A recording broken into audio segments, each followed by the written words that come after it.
एक और देश ने भारत को gold, nickel, uranium, natural gas सहित तमाम ऐसे मिनरल्स ऑफर कर दी हैं जिनकी जरूरत आज भारत को सबसे ज्यादा है। इंपॉर्टेंट चीज ये है कि इन सभी मिनरल्स या फिर कहें इस देश के ऊपर चीन की नजर काफी लंबे समय से थी। अगर भारत एक दिन भी लेट करता तो शायद ये सारी चीजें भारत के हाथ से चली जाती, लेकिन इसे आप लक कहें या फिर भारत की अच्छी किस्मत, भारत ने मौके पर चौका मार दिया है। और ये लिस्ट काफी बड़ी है जिसमें गोल्ड, डायमंड, आयरन, कोल, निकिल, टेंजनाइट, यूरेनियम और नेचुरल गैस शामिल है। पूरी डेवलपमेंट का है छोटे से वीडियो में समझते हैं। बस हमें सपोर्ट करने के लिए इस वीडियो को लाइक और चैनल को सब्सक्राइब जरूर कीजिएगा। दोस्तों, ये करीब एक सप्ताह पुरानी बात है। अफ्रीकन कंट्री तंजानिया की राष्ट्रपति समिया सुलुहु हसन भारत दौरे पर आई। उन्होंने भारत के प्राइम मिनिस्टर नरेंद्र मोदी जी से मुलाकात की, लेकिन ये मुलाकात इंपॉर्टेंट इसलिए थी क्योंकि 8 साल बाद तंजानिया से कोई भारत दौरे पर आया था और उनके भारत आते ही उन्होंने भारत के साथ में बायलैटरल ट्रेड्स के ऊपर बात की और बताया गया कि करीब अब दोनों ही देश करीब 10 बिलियन यूएस डॉलर के बायलैटरल ट्रेड्स करने वाले हैं। इन चीजों को ध्यान में रखते हुए दोनों देशों ने करीब 15 MOU मेमोरेंडम ऑफ अंडरस्टैंडिंग को फाइनलाइज किया है, जिसमें कई तरीके की हेल्प भारत से की जाएंगी। भारत करीब 1 बिलियन यूएस डॉलर की हेल्प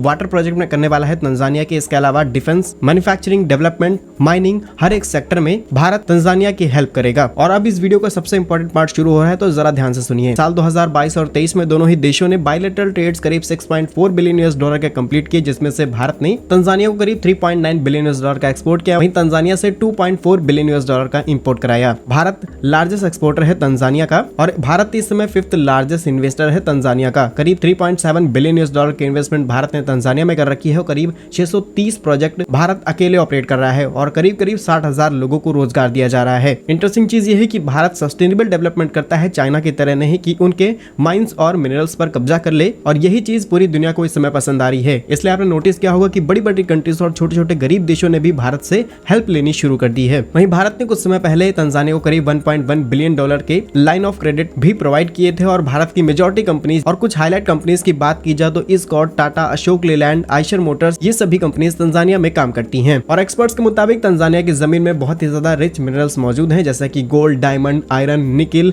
यूरेनियम, नेचुरल गैस। और दोनों ही देशों को एक दूसरे की जरूरत है। हम रिन्यूएबल एनर्जी और अलग अलग डेवलपमेंट प्रोजेक्ट पर काम कर रहे हैं, वहीं तंजानिया को जरूरत है फंडिंग की और डेवलपमेंट की। भारत दोनों ही तरीके से यहाँ पर हेल्प कर सकता है। और फाइनलाइज हुए 15 MOUs के अंदर कुछ ऐसे MOUs भी शामिल हैं जिससे भारत तंजानिया के अंदर इजिली माइनिंग कर सकता है। तो ये दोनों ही देशों के लिए बहुत ही फायदेमंद डील होने वाली है। आपका इस पर क्या सोचना है हमें कमेंट्स में जरूर बताइए। भारत कैसे ही यूजफुल इन्फॉर्मेटिव वीडियोस पाने के लिए हमारे YouTube चैनल को सब्सक्राइब जरूर कर लीजिए। मिलेंगे हम आपको एक नई और इंटरेस्टिंग वीडियो में, तब तक के लिए वंदे मातरम। भारत माता की जय।